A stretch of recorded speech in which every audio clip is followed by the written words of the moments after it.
турак жай кооперативтеринин айланасында болгон маселелер боюнча бир мамлекеттик бир иш аракет алып баруучу мамлекеттик орган болуш керек деп бул кооперативтердин ассоциациялары жана ошодон жабыркаган мүчөлөр сунушташкан. Ошондуктан алардын эске алып жана комитеттин эксперттери менен буну калтырууну туура көргөнбүз. Андан кийин Дастан Далабаевичтан келип түшкөн ал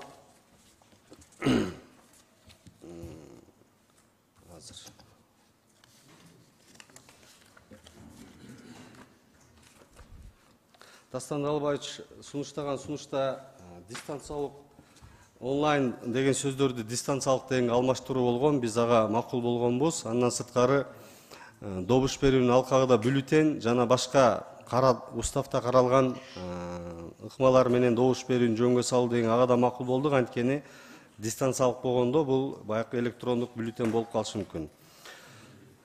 Андан сырткары Дастан Далабаевич 9 акыркы беренесине мыйзамдын турак жай кооперативтери 3 айдын ичинде ТСЖ турак жай көп кабаттуу үйлөрдөгү турак жайга өзгөртүлсүн деген биз буга каршы болдук. Анткени мыйзамдын концепциясынан да чыгып кетет.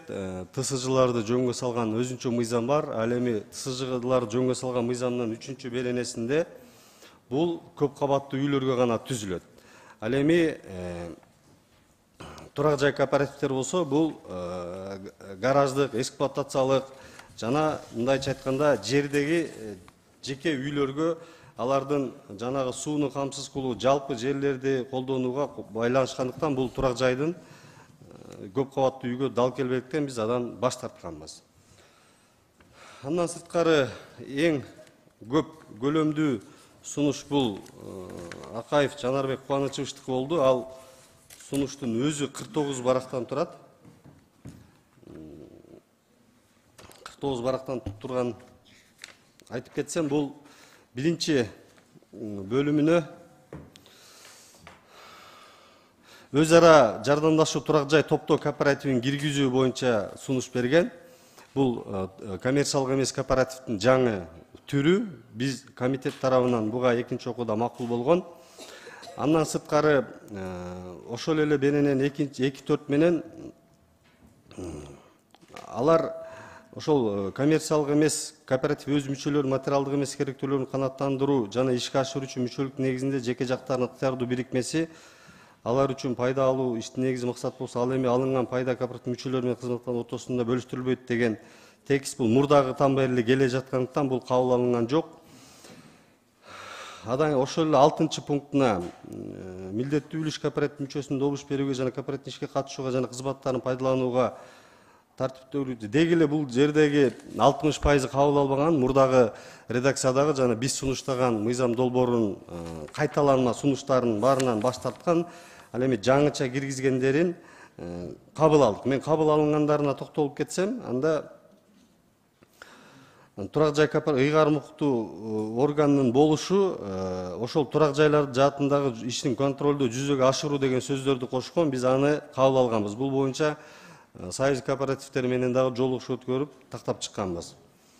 Экинчи берененин 4-абзасына контролдон жүзөгө ашыруу, отчеттуулук, шайлоо деген сөздөрдү кошкон. Аны да кабыл алынган.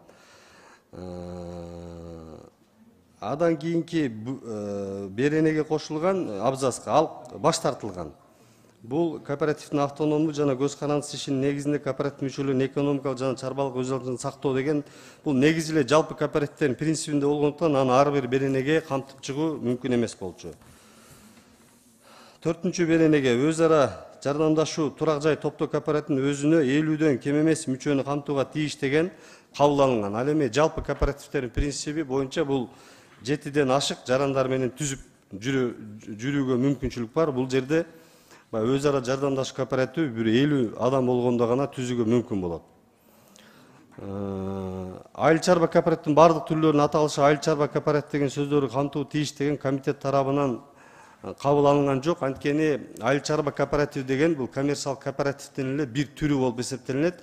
Аны өзүнчө жана фирмалык аталыш кылып каттоонун кажети жок. Ал ансыз дагы айыл чарба деген сөз бүгүнкү күнгө чейин камтылып катталып келет. бир үй бүлөнүн курамынан бирден ашык мүчөсү бир айыл чарба кооператив мүчөлүү болууга жол берилбейт деген да биз комитет тарабынан кабыл алынган жок. Анткени бул жарандардын укуктарын чектейт. Айрыкча айыл чарба кооперативинде бул жанагы айыл жергелеринде үлүш жерлерин негизде бир туугандар же бир үй бүлө мүчөлөрү кооператив түзүп иштейт. Анын бирөөсү эле болуп иштесин деген бул алардын укуктарын чектейт. Анткени кээ бирлери үлүш жерлерин бир агасына энесине берип коюп, өздөрү чет жакка да жүрүшү мүмкүн да. Ал берки жүргүзө алган укукту.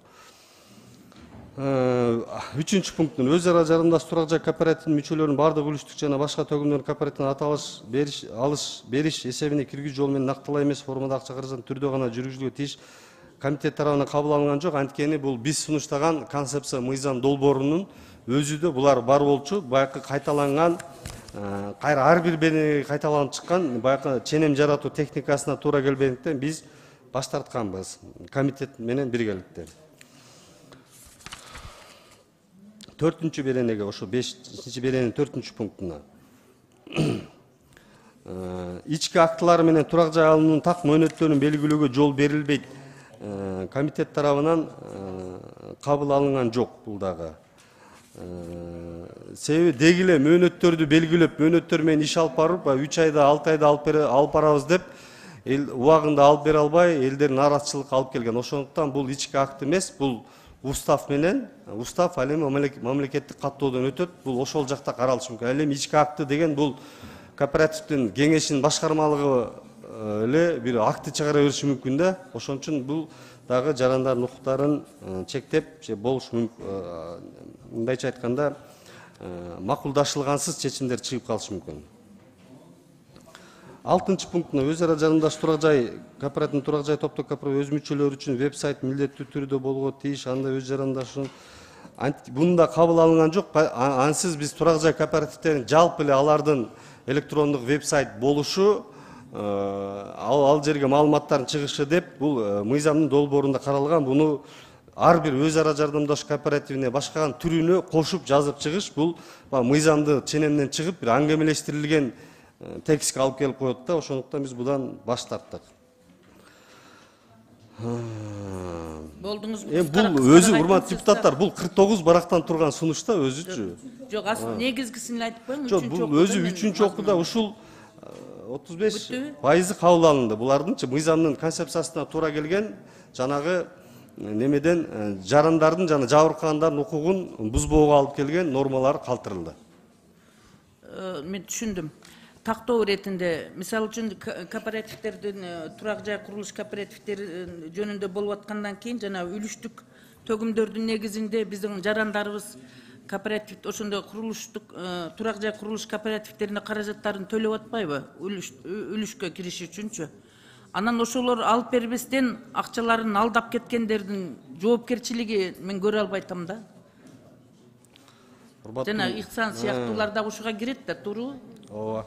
Ошо Ихсан сыяктуу дагы бир, мен азыр атын атабай эле коеюн, дагы бир ишкана бар экен, миңдеген адамдардын каражатын алып туруп, азыр бербей, дагы ошо Ихсан сыяктуу чуркап жүргөн адамдар бар да. Менде бир коро арыздар келип түштү, мен аны сизге иш жүзүндө айтам сизгечи.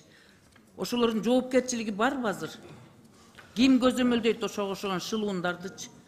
Турак жай кооперативини уюштуруп алып, элдин акчасын чогултуп, анан мошенниктик кылып качып кеткен, жасап аткан аферисттик маанайда жасаган иш аракеттеги кооперативдердин жоопкерчилигини ким көзөмөлдөйт? Алардын жоопкерчилиги мына мыйзамда мен көрө албай атам да, так жоопкерчиликтичи. Мыйзам долбоорунун 23-чү беренесин окусаңыз, кооперативдин мен аны окудум, ал жерде дагы анык айтылган. Кеңешинин жана башкармалуу мүчөлөрүнүн жоопкерчилиги деп жазып атабыз да. Ушул мына кооперативдин кеңешинин мүчөлөрүнүн өз милдеттерин абийирсиз аткаруусу, башкарма мүчөлөрүнүн негизсиз баюусуна алып келген бүтүмдөр, ошондой эле кооперативдин эрежелерин бузган учурда кооперативге келтирилген зыян Кыргыз Республикасы мыйзамдарына жана кооперативдин уставына ылайык компенсация Кыргыз Республикасы мыйзамдарына белгиленген тартипте кооперативге төлөнөт деп жазып атабыз. Силер көзөмөлдөйсүңөр ошону, ким көзөмөлдөйт? Бул 23-чү беренеге жоопкерчилик киргизилип атат. Бул ошол 24-чү беренеге биз министрлер кабинет тарабынан аныкталган ыйгар муктуу мамлекеттик орган болот деп. Ал эми буга чейин деле алардын аракеттеринде же аракетсиздигинде кылмыш жазанын белгилери болсо, алар кылмыш жаза жоопкерчилигине тартылат. И жана алар ошол кооперативдин уставынан сырт чыгып кетип зыян алып келген мүлктөрдү өздөрү толтуруп ошонун кооперативге кайра калыбына келтирет деген ченемдер кошулган. Мамлекеттик кепилдик жок бул жерде эч кандай. Эми бул кооперативдер өзү жарандык коомдук уюм, бул жерде кепилдик ошол мыйзам менен жана мыйзамды бузган адамдар ошол жоопкерчиликке тартуу, аларды сот адилеттүүлүгүн ишке ашыруу бул мамлекеттин кепилдиги. Рахмат. Рахмат. Рахмат. Суроолор барбы депутаттар? Үчүнчү окуу, урматтуу депутаттар, суроолор жок болсо, анда Колдойбуз. комитеттин чечимине өтөйлү. Комитеттин чечими кооперативдер жөнүндө Кыргыз Республикасынын мыйзамына өзгөртүүлөрдү киргизүү тууралуу Кыргыз Республикасынын мыйзам долбоору жактырылсын жана аны үчүнчү окууда кабыл алуу Кыргыз Республикасынын Жогорку Кеңешине сунушталсын. Комитет чечимин дош койгон, дош бериңиздер. Ким макул? Каршы? Жок. Көпчүлүк дош менен аталган мыйзам долбоору үчүнчү окууда кабыл алынды. Бул маселе боюнча келгендер бар эрсеңиздер болот.